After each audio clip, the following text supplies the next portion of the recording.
Okay, so this is going to be the first video I'm making for my grade 10 Intro Applied and Pre-Cal class. I'm using the textbook. I'm going to lesson 4.2 and we're starting with integral exponents.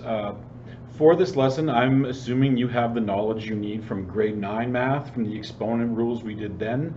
If you're unsure of that, of course, send me a message. If I need to make another video on the basic exponent rules, I will.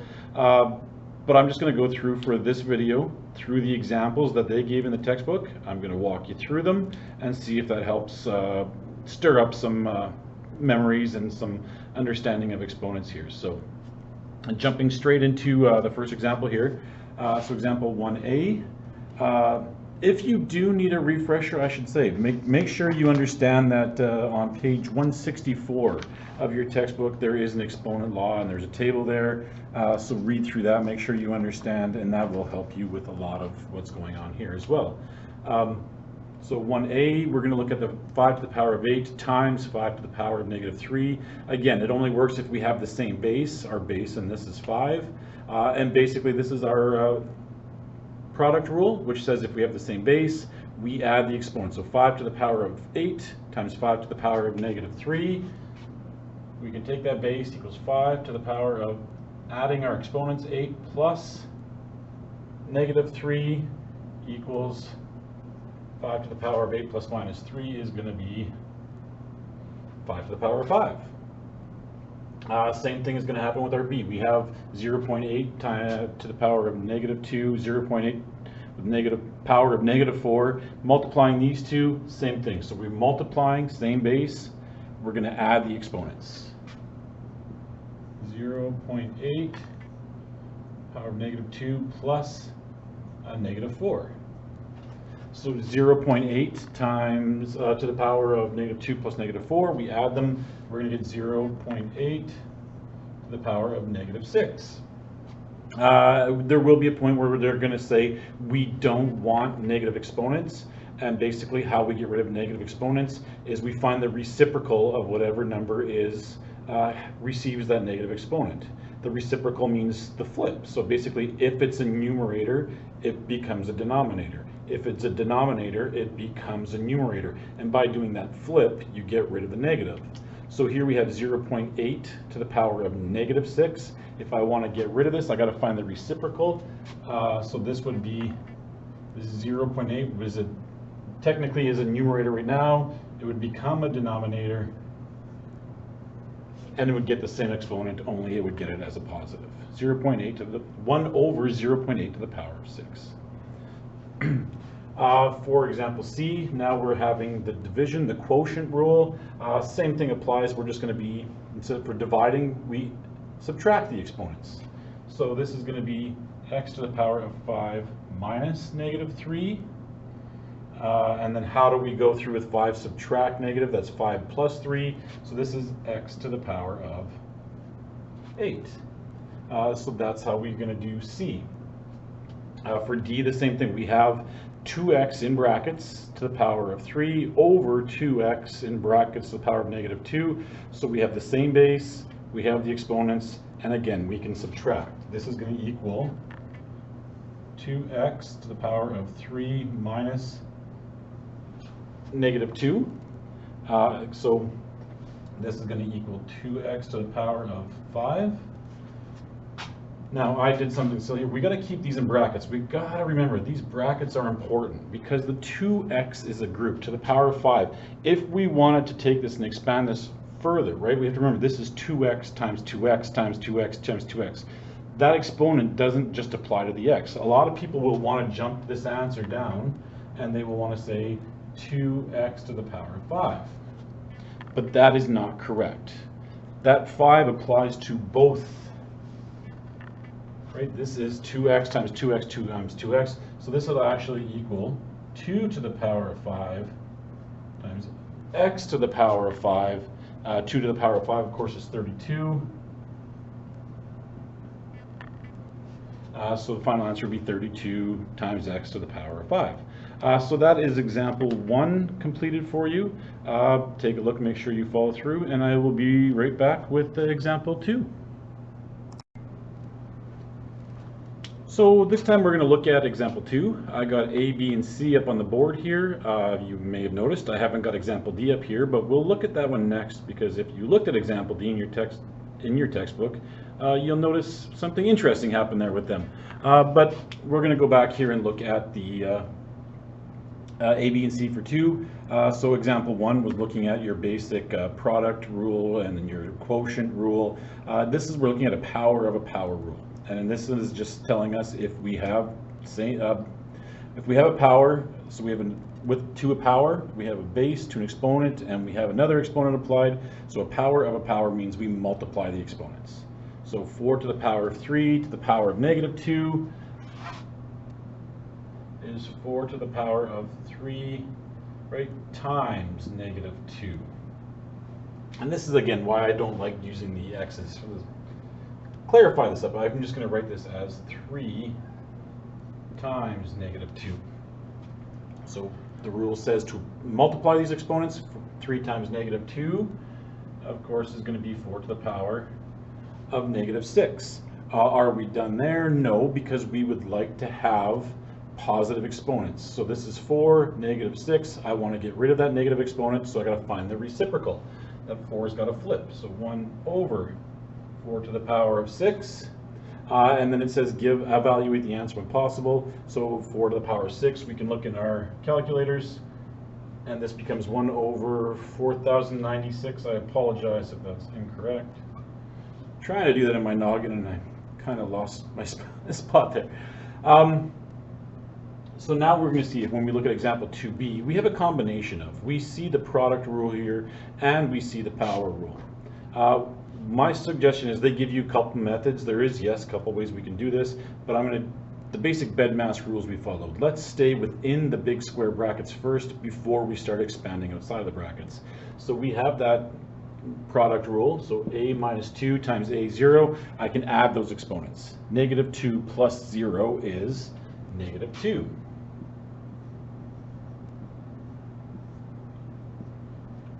So I've got those brackets figured out. Now it's a to the power of minus 2 to the power of minus 1. Now it's the power of a power rule, which says I can multiply. So a minus 2 times minus 1. Negative 2 times negative 1, of course, is a positive 2. So my final answer would just be a squared.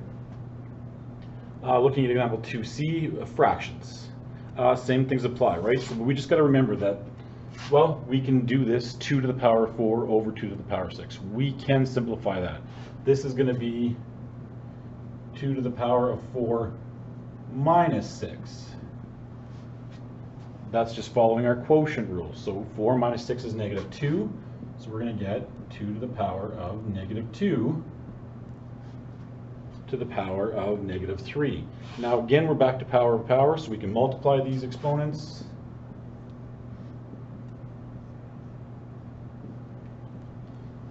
And 2 to the power of negative 2 times negative 3. So negative 2 times negative 3 is a positive 6. So that's 2 to the power of 6, which would give us the final answer of 64 if we were to evaluate it fully. So I'm just going to scramble this up. We're going to put 2D on the board, and we'll look at what your textbook did so funny on that.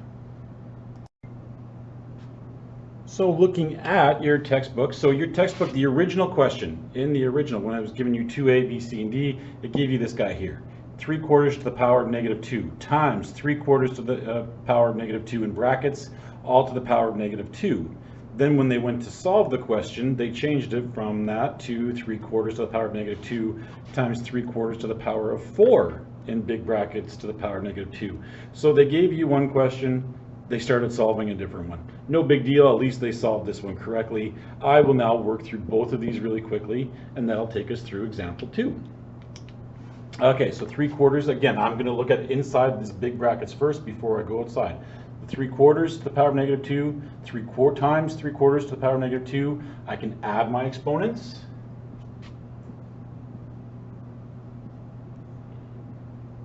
Three-quarters to the power of negative 4.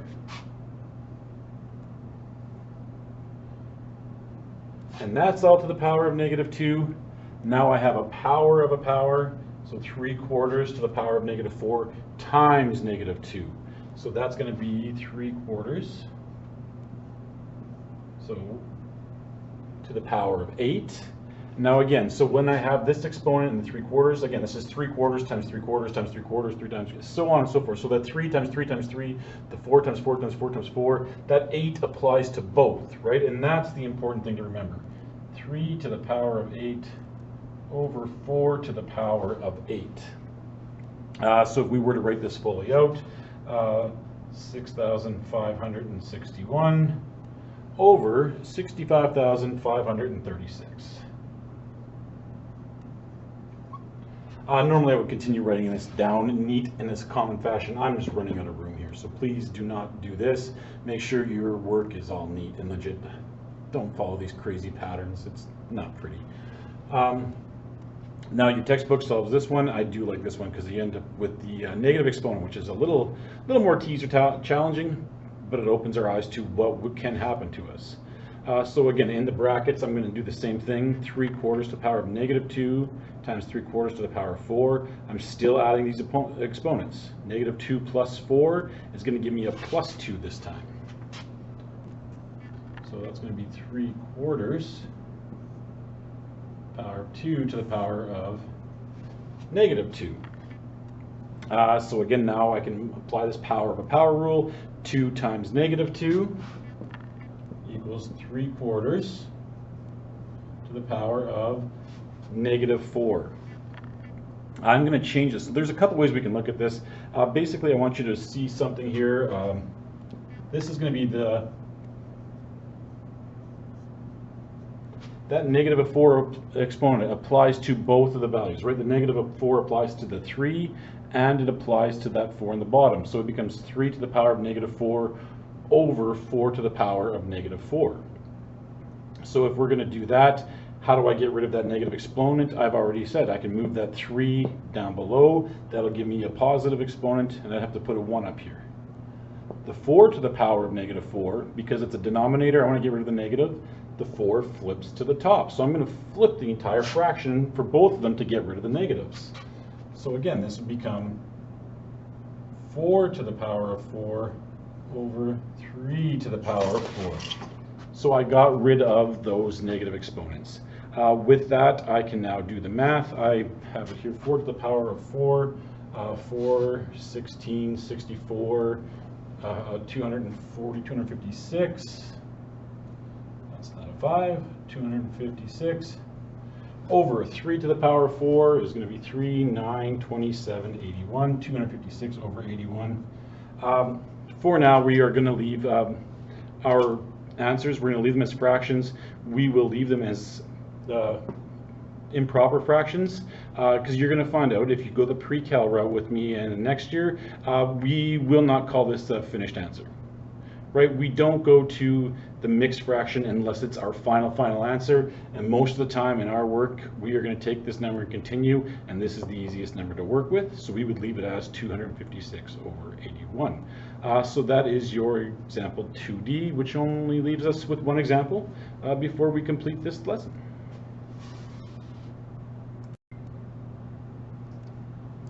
Okay, so the final example, and here's a word problem. I already have it set up written out here, just I'll read this over real quick. It is estimated there are 117 billion grasshoppers, so thousands, millions, billions, 117 billion grasshoppers, and they are in an area of 39,000 kilometers squared, so there's the 39,000.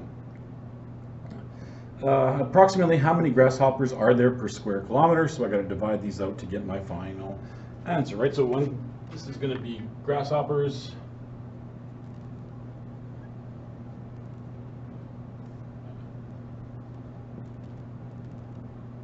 per kilometer squared. So there we go. So now they're trying to get us to do this by using our power rules. So that is one thing that we can do for this and explain. This is the same thing as crossing zeros that we probably learned about in the past. But this is just to show it with our power rules. Right, this is 117 times 10 times 10 times 10 times 10 times 10 times 10 times 10 times 10 times 10. So times 10, 9 times. So 117 times 10, 9 times. This one is going to be the 39 times 10 times 10 times 10, 3 times. Right, so then we can leave this, we can sit there and say, well, we can keep going. So 117 over 39. And now we can look at the fact that we have 10 to the power of 9 divided by 10 to the power of 3. So times 10 to the power of 9 minus 3. So we're just going to be doing the same thing, but now we are subtracting our exponents. So 117 over 39 times 10 to the power of 6. And of course, 117 divided by 39 does work evenly. So that would be 3 times 10 to the power of 6. And that's going to be the number of grasshoppers per kilometer squared.